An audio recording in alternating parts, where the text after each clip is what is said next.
അസ്സലാമു അലൈക്കും, നമസ്കാരം. ഞാനിപ്പോൾ വന്നത് സൗദിയിലെ പ്രവാസികൾ പ്രത്യേക ഓർപ്പിക്കാട്ടോ. ഒരുപാട് ആൾക്കാർ എന്നെ വിളിച്ചു ചോദിക്കും, ഞങ്ങളൊക്കെ മോർസയിൽ ശരിക്കലൊക്കെ ജോലി ചെയ്യുന്ന ഒരുപാട് പേരുണ്ട്. ഞങ്ങളുടെ പേരിലൊക്കെ ഞങ്ങൾ ഉറവായിട്ടുണ്ട്. ഞങ്ങളുടെ പേരിൽ ഇൻസ്റ്റാൾമെൻറ്റ് വണ്ടിയുണ്ട്. ടൊയോട്ട വണ്ടികളുണ്ട്, ഹോണ്ടായി വണ്ടികളുണ്ട്, അങ്ങനെ പലതരത്തിലുള്ള വണ്ടികളുണ്ട്. ഞങ്ങൾക്ക് ഇനി കഫാല മാറാനും കഴിയുന്നില്ല, പിന്നെ നാട്ടിലും പോകാൻ കഴിയുന്നില്ല. അതിന് എന്താ മാർഗം?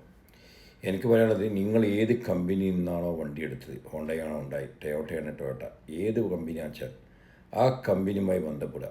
നിങ്ങൾ പറയാം, നിങ്ങളവിടെ പോയിട്ട് പറയാം, ഞങ്ങൾ ഉറൂബാണ്, സ്പോൺസർഷിപ്പ് മാറാൻ കഴിയില്ല, ഉറൂബ് തുറക്കാനൊന്നും കഴിയുന്നില്ല, അതുകൊണ്ട് എനിക്ക് നാട്ടിലും പോകാൻ കഴിയില്ല. അപ്പോൾ അതുകൊണ്ട് ഈ വണ്ടി നിങ്ങൾ തിരിച്ചെടുക്കുക.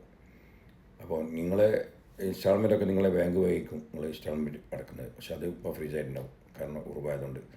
അപ്പോൾ നിങ്ങൾ പറയാം, ഇനി ഇതിൽ മാർഗ്ഗങ്ങൾ എന്താണ്? ഈ വണ്ടി നിങ്ങൾ തിരിച്ചെടുക്കുക, അതിന് മറ്റു മാർഗ്ഗങ്ങൾ അവരുമായിട്ട് നിങ്ങൾ ബന്ധപ്പെട്ട് അതിന് മാർഗ്ഗനിർദ്ദേശങ്ങൾ തേടുക.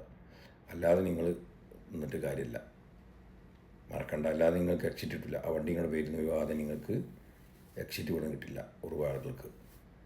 മറക്കണ്ട. ഓക്കെ, എന്ത് സംശയം എടുക്കാം. അസ്സലാമു അലൈക്കും.